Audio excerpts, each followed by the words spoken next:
हम जब साइड देते हैं ऑब्जेक्ट वाइट बॉल को, साइड से शॉट खेलने लगते हैं, तो हमारा ऑब्जेक्ट बॉल मिस हो जाता है, वो या ओवर लग जाता है या अंडर कट लग जाता है। इसीलिए मैं तमाम वीडियोस में आपको कहता हूं कि अवॉइड करें साइड को जितना ज्यादा मुमकिन हो सके।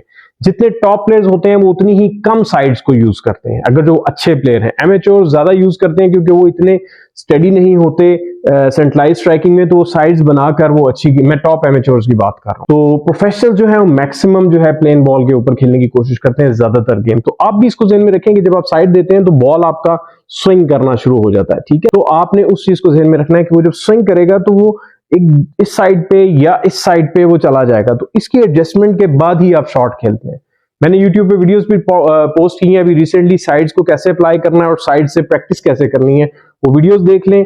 उसको थोड़ा सा प्रैक्टिस करने के बाद जरूर मुझे बताइएगा कि अब आपका रिजल्ट कैसा चल रहा है हिटिंग का विद साइड एंड पॉटिंग का विद साइड।